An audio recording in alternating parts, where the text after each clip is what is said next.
الحمدللہ رب العالمین والصلاة والسلام علی سید الانبیاء والمرسلین۔ ناظرین السلام علیکم ورحمۃ اللہ وبرکاتہ۔ جمعرات کے دن جو پچھلا گزرا ہے اس میں ہماری گفتگو جاری تھی ایک سوال پر کہ نبی علیہ السلام حاضر بھی ہیں ناظر بھی ہیں۔ کچھ منکرین اعتراضات کرتے ہیں بریلوی مسلک پر اور ان کے ماننے والوں پر کہ ان کا یہ عقیدہ ہے کہ حضور سید عالم صلی اللہ علیہ وسلم ہر جگہ موجود ہیں، حالانکہ یہ بہت سنگین بہتان ہے ہم پر۔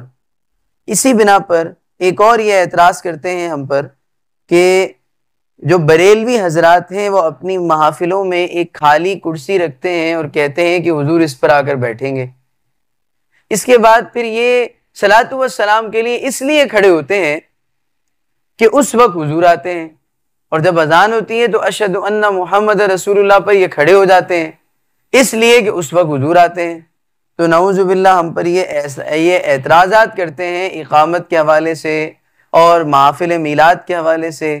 کہ یہ ایسے ایسے کام کرتے ہیں۔ ان سب کے جوابات آپ کو ہم دیتے ہیں، لیکن ان جوابات کے دینے سے پہلے سب سے پہلے ہمارا عقیدہ مضبوط ہونا چاہیے، تو ہمیں پورا عقیدہ پتہ ہو۔ عقیدہ میں آپ کے سامنے بیان کر رہا ہوں اہل سنت کی کتابوں سے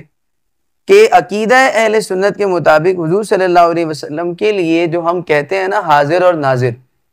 اس لفظ کا کیا معنی ہے؟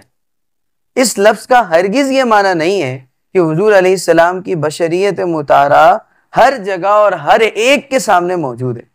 بلکہ اس کے معنی یہ ہے کہ جس طرح روح اپنے بدن سے جدا نہیں ہوتی اور بدن میں موجود رہتی ہے، اسی طریقے سے دو عالم کی حقیقت، دو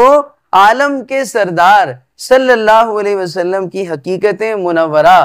ذرات عالم کے ہر ذرے میں جاری اور ساری رہتی،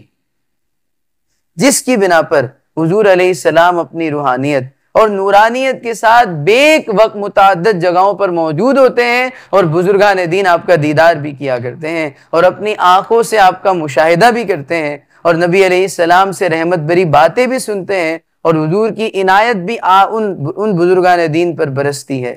یہ حاضر اور ناظر کا آسان معنی تھا،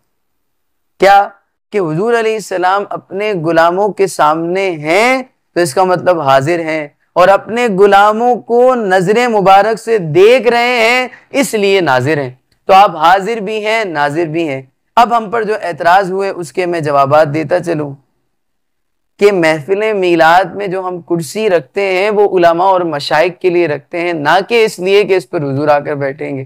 پھر ہم پر اعتراض ہوتا ہے کہ درود و سلام کے وقت ہم کھڑے ہوتے ہیں کیونکہ اس وقت حضور آتے ہیں۔ ایسی کوئی بات نہیں، ہم درود و سلام کے وقت اس لیے کھڑے ہوتے ہیں کہ تعظیم اور ادب کا دائرہ یہی ہے کہ درود و سلام کھڑے ہو کر پڑھا جائے، کیونکہ حضور کی بارگاہ بہت بڑی ہے۔ اور اقامت کے دوران جو اعتراض کیا گیا کہ اشہد ان محمد رسول اللہ پر ہم کھڑے ہوتے ہیں، ایسی کوئی بات نہیں، ہم حی علی الصلاح حی علی الفلاح پر کھڑے ہوتے ہیں۔ تو یہ ساری باتیں نام نہاد ہم پر گڑی گئی ہیں، ایسی کوئی بات بریلوی مسلک سے تعلق رکھنے والے کے ساتھ نہیں رکھتی، کوئی بات کسی بات کا تعلق اہل سنت اور بریلوی مسلک سے نہیں ہے۔ اللہ تبارک و تعالیٰ سے دعا ہے اللہ تبارک و تعالیٰ ہمیں ہمیشہ اہل سنت کے عقائد پر گامزن رکھے اور ہمیشہ عقائد اہل سنت پر ہمیں قائم و دائم رہنے کی توفیق عطا فرمائے، آمین بجائے نبی الامین صلی اللہ علیہ وسلم۔ وما علینا الا البلاغ المبین۔